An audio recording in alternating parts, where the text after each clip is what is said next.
Welcome friends, आज आप मेरे साथ घूमने वाले हो भारत के 4 राज्यों में पंजाब, हरियाणा, हिमाचल और उत्तराखंड। पंजाब से यात्रा हमने स्टार्ट कर दी है। अभी चंडीगढ़ होते हुए हरियाणा में एंटर करेंगे और इसके बाद हिमाचल के खूबसूरत स्थल के दर्शन करवाते हुए आपको ले चलेंगे उत्तराखंड के आसमान को छूते हुए बर्फ से ढके पर्वतों के ऊपर। सभी जानकारी देता रहूँगा, वीडियो स्किप मत करिएगा। जो भी क्वेश्चन हुआ आप कमेंट कर सकते हो, रिप्लाई जरूर आएगा। दोपहर के 2 बजे के करीब हम निकले थे। अभी रात के 9 बजने वाले हैं और हम पहुंच चुके हैं चंडीगढ़ से 110 किलोमीटर दूर स्थित नाहन के पास।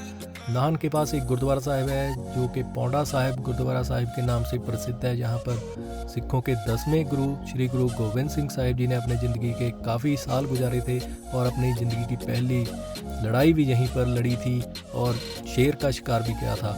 यहीं यमुना नदी के बिल्कुल बगल में है गुरुद्वारा साहिब पौंडा साहिब। इसके हम दर्शन करने के बाद सीधा आपको ऋषिकेश ले चलेंगे।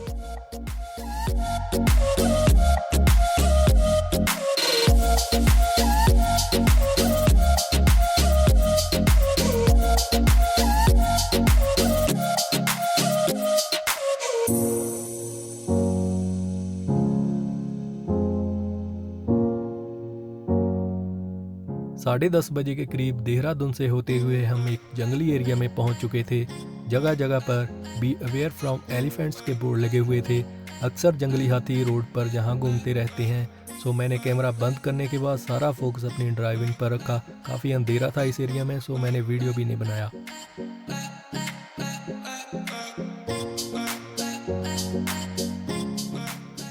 रात के करीब 11:30 हम ऋषिकेश के हेमकुंड साहिब गुरुद्वारा में पहुंच चुके थे। जहां रूम लेने के बाद हमने शहीदों की याद में बने म्यूजियम को देखा।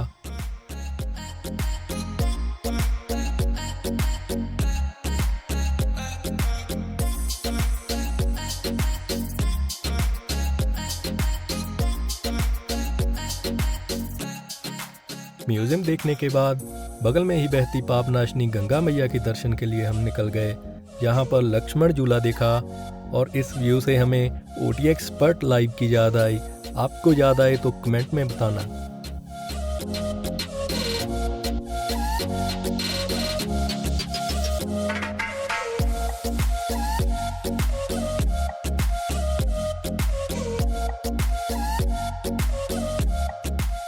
हम गंगा मैया के दर्शन के बाद रूम में आकर सो गए थे। अगली सुबह जल्दी उठे और तैयार होने के बाद गुरुद्वारा साहिब पहुंचे और यात्रा मंगलमय हो जाए अरदास करी, क्योंकि 300 किलोमीटर के करीब का सारा रास्ता बहुत डेंजरस था। लैंडस्लाइडिंग एरिया था।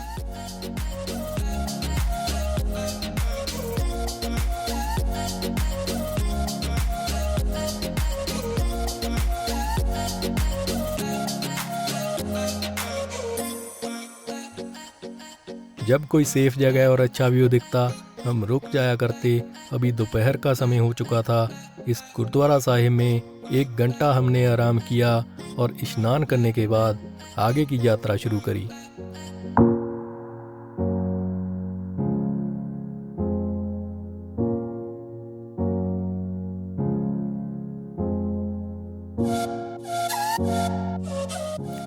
हमें पहले से जानकारी थी रुद्रप्रयाग में लंबा जाम मिल सकता है, सो हमने पहले ही गाड़ी की टंकी भी फुल कर रखी थी और इसके अलावा 20 लीटर का कैन अपने साथ ले लिया था।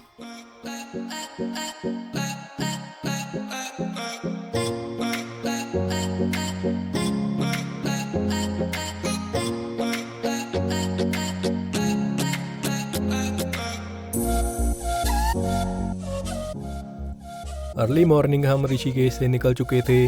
अभी शाम होने को आ चुकी थी। हमने सारा दिन अपना गाड़ी में गुजारा। सब थक चुके थे। थोड़ा एनर्जी के लिए, रेस्ट के लिए हम इस ढाबे पर रुक चुके थे। यहाँ हमने चाय पी। चाय के साथ साथ पर्वतों की खूबसूरती देखी। अब बिना रुके सीधा मंजिल की तरफ निकल गए।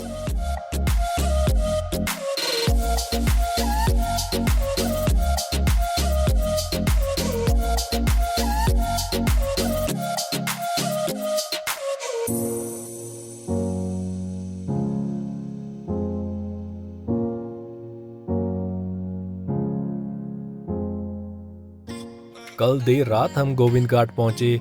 अगली सुबह मौसम काफ़ी हसीन हो चुका था। सामने बद्रीनाथ जी के पर्वत बर्फ से ढके हुए दिखाई दे रहे थे।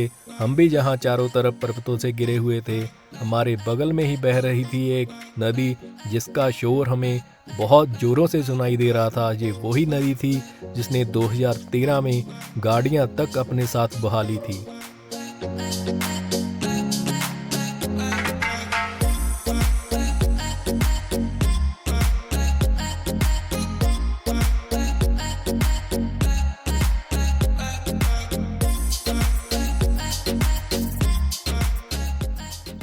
ये गुरुद्वारा साहिब जी की बिल्डिंग, यहाँ नीचे लंगर हाल है और ऊपर है गुरुद्वारा साहिब। दर्शन करने के बाद हम गागरिया विलेज के लिए यात्रा शुरू करने वाले थे। यहाँ 20 किलोमीटर का आगे हमें ट्रैक मिलना था जहाँ हमें चलकर ही जाना था।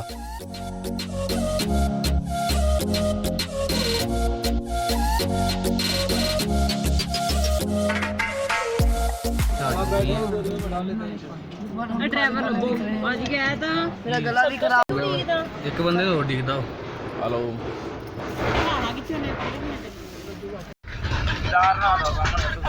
केदारनाथ मेरी बनाउणी नहीं है। जर्नी स्टार्ट हुई, इसमें हम 10 जने बैठे हुए हैं। हाँ क्या हो सकदा तू आ ਉੱਥੇ ਬੈਠਾ ਨਹੀਂ ਪੁਲ ਦੇ ਮੋਹਰਲੇ ਪਾਸੇ ਐਨੀ ਚੜਾਈ ਆ ਹੁਣ ਤਾਂ ਸ਼ਾਰਟਕਟ ਰਾਹ ਵੀ ਬੰਦ ਕਰਦੇ ਇਹਨਾਂ ਨੇ शॉर्टकट बंद कर दे। ਐਦਾਂ ਹੀ ਚੜ੍ਹ हाँ। ਜੂਗੇ टेढ़े के पीछे थी उतरो पानी की बॉटल फट पर्स मिल गया। वो तो ही मोबाइल था ही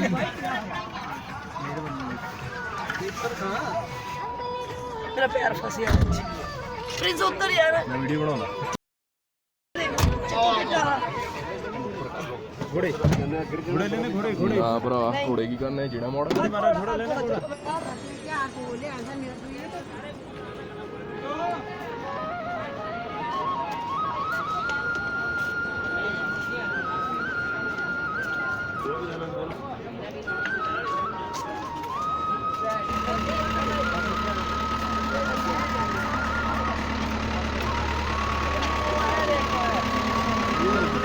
क्या करेगा आप ही निकालेंगे मेरे जैसे ये बोला कर लो घोड़ा मैं सच्ची गल कांडी जी ने खा रहा घोड़े के कितने पैसे लेते हो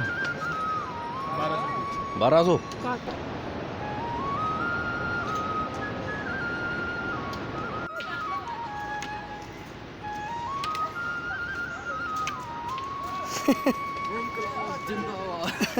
सोनी बिजली से आ जा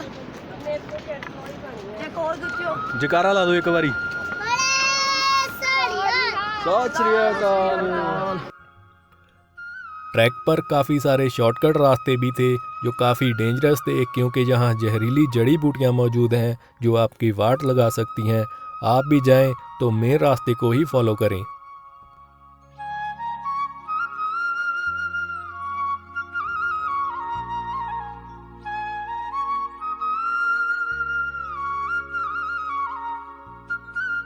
ओ ले प्रिंस जो तू इन्ना फोटोग्राफ भी नहीं कम हुंदा।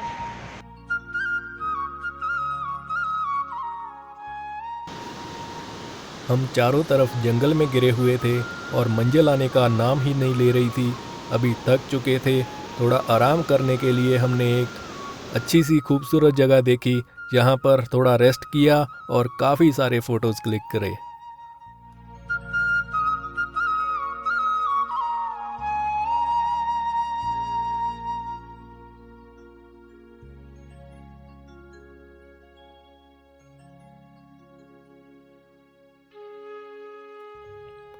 तकरीबन आधा रास्ता हमने तय कर लिया था।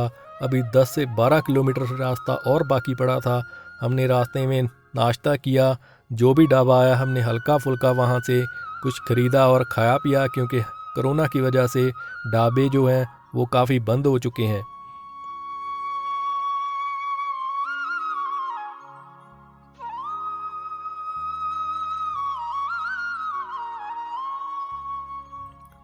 दिन भर काफ़ी घंटे चलने के बाद हम अपनी मंजिल के बिल्कुल करीब पहुंच चुके थे। यहाँ पर नेचर ब्यूटी हमें दिखी। बहुत ही अमेजिंग व्यू था। बहुत सारे लोग यहाँ पर रुके हुए थे क्योंकि पास में ही यहाँ कैंपस थे और हेलीपैड भी यहाँ बना हुआ था जो कि यात्रियों को हर आधे घंटे में यहाँ पर छोड़कर जा रहा था।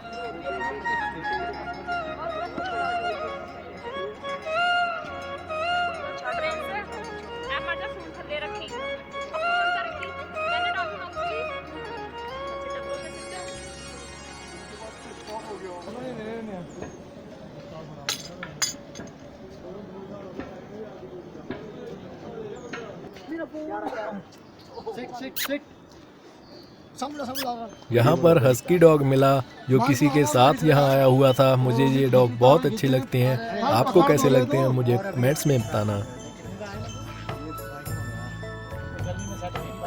ये सर्दी का ही है, ब्रीड ही अलग है।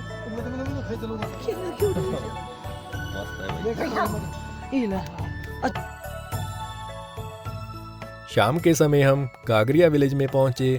यहाँ पर गर्म कपड़े रेंट पर मिल रहे थे और फ्री दवाई के लिए कैंपस लगे हुए थे। इसके बाद हमने गोबिंद धाम गुरुद्वारा साहिब के दर्शन किए और दर्शन के बाद लंगर हाल गए और फिर ऐतिहासिक पेड़ देखा। जब हेमकुंड साहिब जी की खोज के समय बाबा मोदन सिंह जी खोज कर रहे थे तो तभी इस पेड़ के अंदर ही वो विश्राम किया करते थे।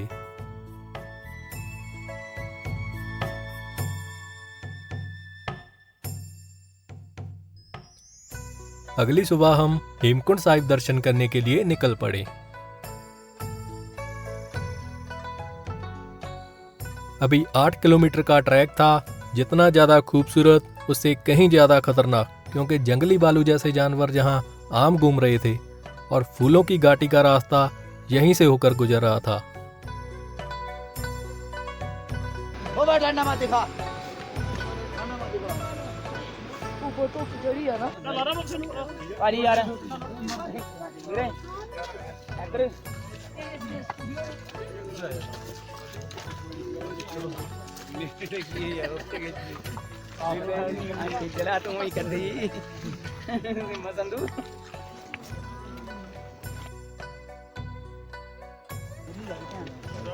देख गया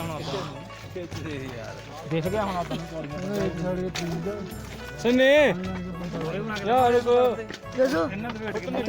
यार हमारे चारों तरफ ग्लेशियर था जो पिघलकर हमारे जूते भी भिगो चुका था। फिर भी सभी मस्ती कर रहे थे।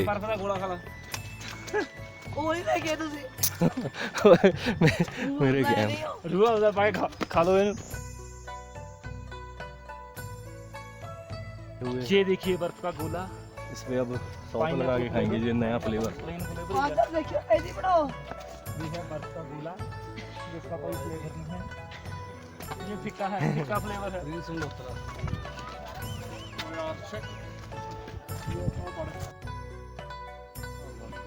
यहाँ लोकल लोगों ने बताया कुछ लोग आकर हादसे का शिकार हो जाते हैं क्योंकि वो ग्लेशियर पर जाकर फोटो खिंचवाने लगते हैं और ग्लेशियर के नीचे बहता पानी उसे दिखाई नहीं देता, जो किसी को भी अपने साथ बहा कर ले जाता है।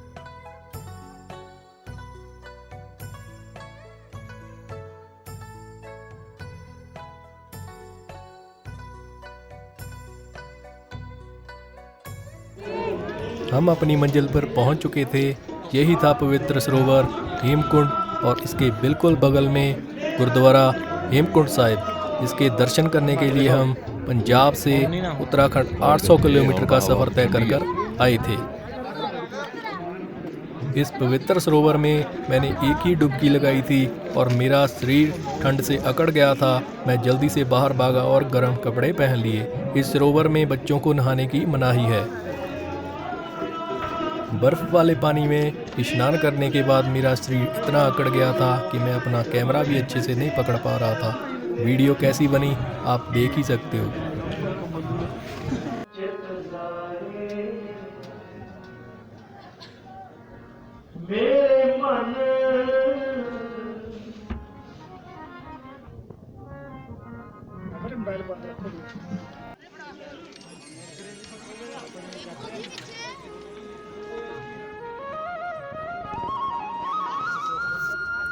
बर्फ को काटकर यहाँ रास्ता बनाया गया था।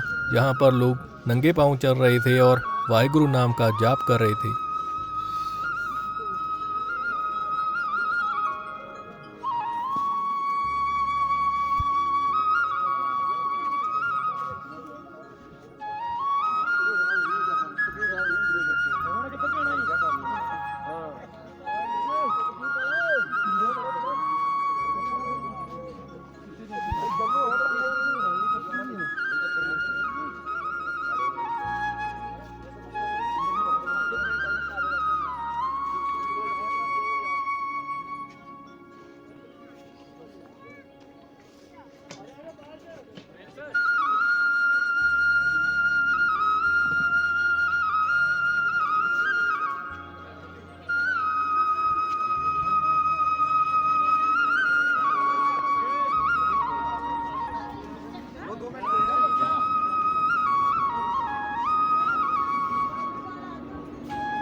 गुरुद्वारा साहिब इतनी ऊंचाई पर होने के बावजूद भी यहाँ पर लंगर की व्यवस्था करी गई थी।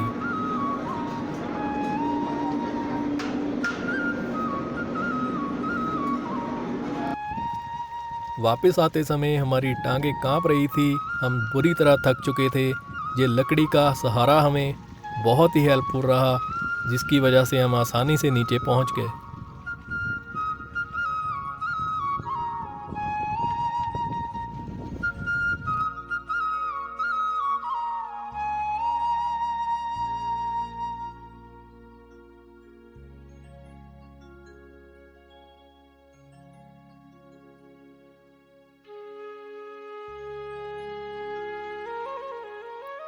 हमारी यात्रा बहुत ही बढ़िया रही।